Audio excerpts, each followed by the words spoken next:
আমি ততক্ষণে তোর কিছু খাবার জোগাড় করে নিয়ে আসছি। হ্যাঁ হ্যাঁ, কোথাও যাসনি যেন। আমি এক্ষুনি আসবো, আমি এক্ষুনি আসবো, আমি এক্ষুনি আসবো।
গাভীটি তো খুব সুন্দর। আরে ভাই শোন শোন শোন, তোরে জানিস না এই গাভীটি হলো স্বর্গীয় গাভী, সুরভীর কন্যা। দেবতাগণ মহামণি বৈশিষ্ট্যকে দুগ্ধ পান করার জন্য দিয়েছে। এই গাভীর দুগ্ধের এমনই গুণ যদি বর্তবাসী একবার পান করতে পারে তাহলে তাদের 100 বছর পর্যন্ত পরমায়ু বৃদ্ধি পায়। এই প্রমাণ করে প্রভাত ঋষির স্ত্রী ছুটতে ছুটতে আসছে।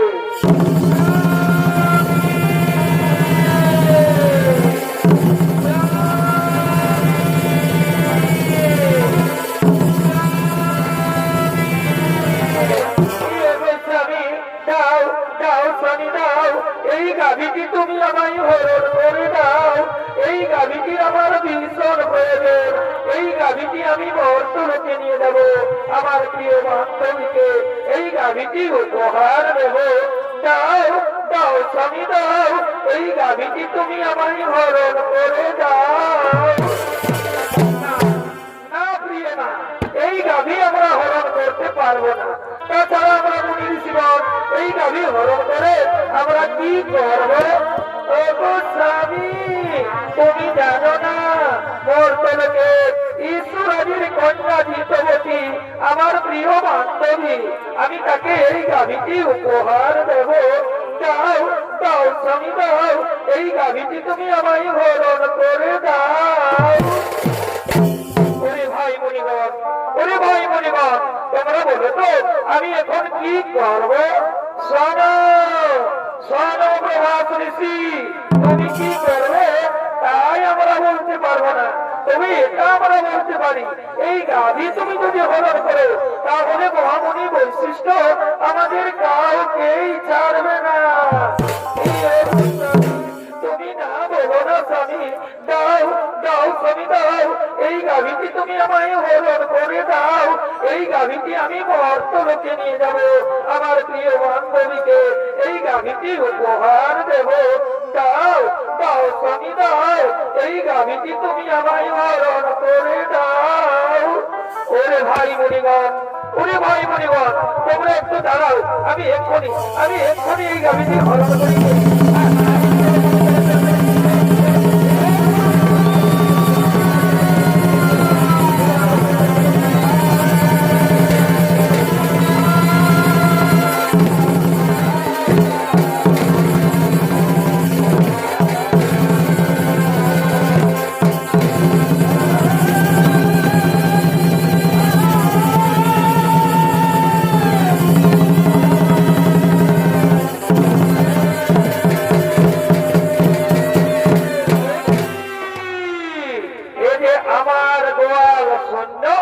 কোথায় গেল আমার দিব্য গাভী নন্দিনী? আমার নন্দিনীকে তো গোয়ালে দেখা যাচ্ছে না। নন্দিনী নন্দিনী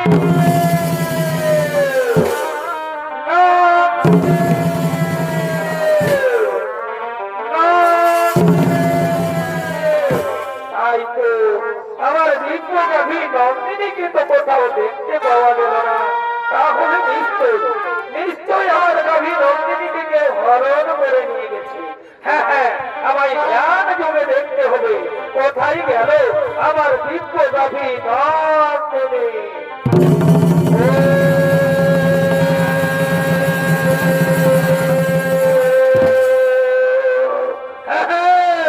বুঝতে পেরেছি, অষ্টবছর তোমরা এসেছিলে আমার অতি মনোরমা আশ্রম দর্শন করার জন্য। তোমরা আমার দিব্য গাভী নন্দিনীকে হরণ করে নিয়ে গেছো মর্তলোকে। যাও, আমি তোমাদের অভিশাপ দিচ্ছি, মর্তলোকে মানব কুলে জন্ম নেবে তোমরা।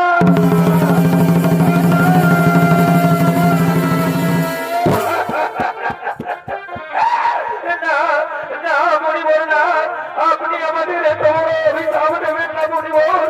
ফিরিয়ে নিন মণিবর, ফিরিয়ে নিন আপনার দেহ